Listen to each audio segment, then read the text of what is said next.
కానీ ఈనాడు అధికారంలో ఉన్న పెద్దలు ఎన్నికలు వస్తున్నాయంటే మొట్టమొదట వాళ్ళ అనుబంధ విభాగాలైన ఈడీ, ఇన్కమ్ ట్యాక్స్, సిబిఐలను పంపిస్తారు. ఉన్న వాళ్ళని అందరినీ కూడా అష్టదిగ్బంధం చేయండి అని. ఆ తర్వాత ఎలక్షన్ కమిషన్ను పంపిస్తారు. వాళ్ళకు వ్యతిరేకంగా వేసే ఓట్లను తొలగించమని. ఇది అత్యంత ప్రమాదకరమైన పరిస్థితి దేశ రాజకీయాలు ఈరోజు కొనసాగుతున్నాయి. అందుకే రాహుల్ గాంధీ గారు బీహార్లో ఓట్ చోర్ గద్దీ చోడ్ అని ఈరోజు ఒక స్లోగన్ తీసుకొని బీహార్లో వారు పాదయాత్ర ప్రజల దగ్గరికి వెళ్ళారు. ఇది ఎన్నికల్లో నెగ్గడం కోసం తాత్కాలికంగా రాజకీయ ప్రయోజనం పొందడం కాదు. ఈ దేశంలో మహారాష్ట్రలో జరిగిన పార్లమెంట్ ఎన్నికలకు ఆ తర్వాత 4 నెలల తర్వాత జరిగిన శాసనసభ ఎన్నికల్లో 1 కోటి కొత్త ఓట్లు నమోదైనవి. ప్రజాస్వామ్య ప్రేమికులారా ఆలోచన చేయండి. 4 నెలల్లో ఒక రాష్ట్రంలో 1 కోటి మంది పుట్టగలరా? పుట్టినోళ్ళకు 1 కోటి ఓట్లు కొత్తగా రాగలవా? కానీ మోడీ గారి ప్రభుత్వంలో ఇది సాధ్యమైంది. ఆ 1 కోటి ఓట్లే మహారాష్ట్రలో రాష్ట్ర ప్రభుత్వాన్ని ఏర్పరచగలిగినాయి, ప్రజాస్వామ్యాన్ని పరిరహసించగలిగినాయి.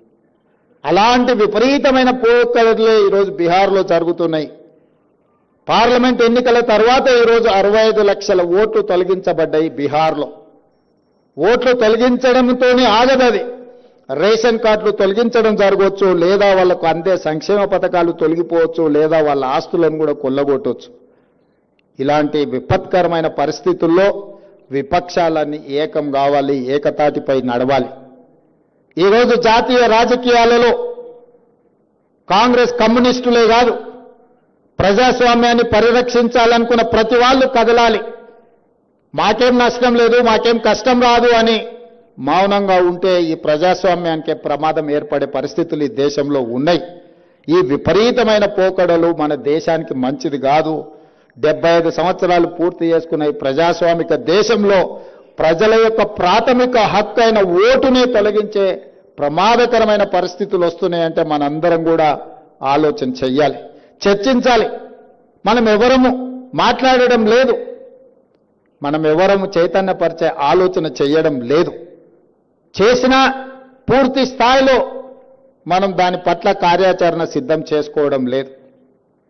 అందుకే ఈ వేదిక మీద నుంచి సురవరం సుధాకర్ రెడ్డి గారి సంస్మరణ సభ వేదిక మీద వారు నమ్మిన సిద్ధాంతం ప్రజాస్వామ్యం, వారు నమ్మిన సిద్ధాంతం డాక్టర్ బాబాసాహెబ్ అంబేద్కర్ గారు అందించిన రాజ్యాంగాన్ని ట్రూ స్పిరిట్తో అమలు చేయాలి అని వారి ఆలోచన.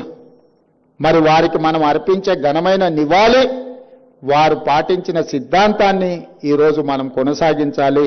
వారి జ్ఞాపకార్థంగా ప్రభుత్వం చేయవలసిన ప్రతి పని చేపడుతుంది.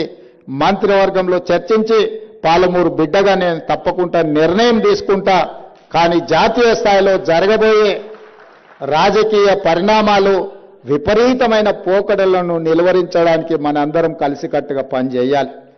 ఆ పోరాటంలో రాహుల్ గాంధీ గారు ఏదైతే నిర్ణయం తీసుకొని ముందుకు వెళ్తుండ్రో మీరందరూ కూడా అండగా నిలబడాలని ఈ వేదిక మీద నుంచి విజ్ఞప్తి చేస్తూ మీ అందరి దగ్గర సెలవు తీసుకుంటున్న కామ్రేడ్ మిత్రులారా.